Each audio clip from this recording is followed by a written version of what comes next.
Kembali di Dialog Nusantara Petang dan masih bersama Ibu Mas Dalina Palne. Bu Mas Dalina, tadi sempat disinggung mengenai adanya rekayasa data di beberapa daerah begitu ya, di Tengarai adanya rekayasa dengan tidak melakukan testing. Nah, ini yang tidak bisa direkayasa adalah ketika kita melihat angka kematian. Namun sayangnya saat ini yang diambil adalah persentasenya begitu. Sementara kita membutuhkan angka absolut. Kenapa saat ini tidak dilakukan saja pengambilan atau untuk menganalisa datanya secara absolut, angka absolut itu?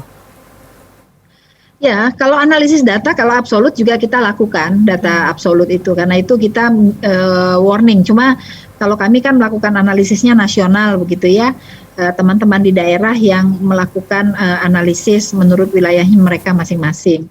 Sebenarnya kalau menurut WHO maupun buku pedoman revisi 5, pedoman pencegahan dan pengendalian COVID-19, angka kematian itu bukan cuma kematian confirm COVID yang dilaporkan, tapi juga termasuk yang probable. Probable itu yang sampai dia meninggal hasil swabnya itu belum ada. Tetapi yang bersangkutan memiliki gejala mirip COVID dan dimakamkan biasanya dengan protokol COVID. Nah, untuk datanya sendiri, berbagai daerah itu kan punya web masing-masing. Nah, kalau untuk data yang meninggal karena COVID itu sampai ke pusat kita dapatkan datanya. Kalau yang probable ini kita mesti harus cari lagi lewat pelaporan yang lain yang tentu membutuhkan analisis yang lebih mendalam dan lebih lanjut. Jadi saat ini yang dilaporkan secara rutin oleh pemerintah adalah data yang meninggal karena COVID yang benar-benar sudah confirm. Jadi yang probable ini yang masih sering menjadi perdebatan karena memang hasil labnya belum ada. Itulah pada waktu awal-awal kita melihat seperti DKI, karena DKI melaporkan data probable-nya.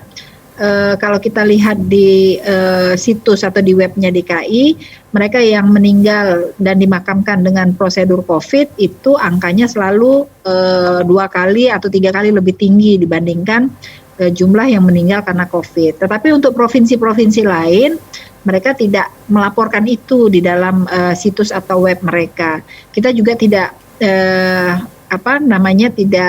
bisa mendapatkan atau bukan tidak bisa mendapatkan akses terhadap data tersebut, bisa, tetapi harus per provinsi itu harus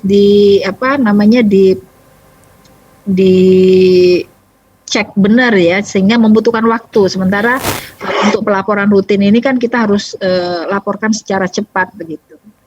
Jadi dari proses untuk pengumpulan datanya, kemudian verifikasi datanya itu juga masih terkendala ya, Bu? Ya. Kalau data kan biasa lah ya, apalagi data besar dalam jumlah yang sangat besar, itu juga kita harus hati-hati untuk mengeluarkan. Jangan sampai sudah kita keluarkan ternyata salah. Tapi yang paling valid saat ini adalah data yang konfirmasi dan data kematian kasus konfirmasi begitu.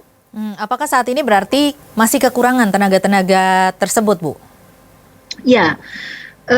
Karena itu saat ini satuan tugas, kebetulan kami di bidang subbidang tracing pada saat ini itu membantu daerah-daerah terutama di 10 provinsi dan 51 kabupaten kota, membantu petugas-petugas terkait dengan data. Kita sebut data manager. Setiap kabupaten kota itu kita beri 2 yang bermasalah ya, bukan bermasalah, saya menyebutnya yang punya kasus COVID lebih dari 1.000. Di kabupaten kota tersebut dibantu data manager dan ditambah dengan petugas tracer. Mereka juga ikut mengentry data agar mendapatkan evidence yang lebih valid. Data yang di-entry itu adalah data kasus kontak dan bagaimana perkembangannya dalam 14 hari masa karantina. Juga yang kasus confirm dalam 14 hari 10 sampai 14 hari masa isolasi itu juga ikut dipantau, sehingga kita berharap ke depan, karena ini baru mulai 2 hari ini kita berharap sampai dengan akhir Desember kita bisa mendapatkan data yang cukup baik dan bisa menjadi dasar untuk kebijakan pemerintah. Baik Ibu Mas Dalina, terima kasih banyak sudah bergabung bersama kami di Dialog Nusantara Petang kali ini.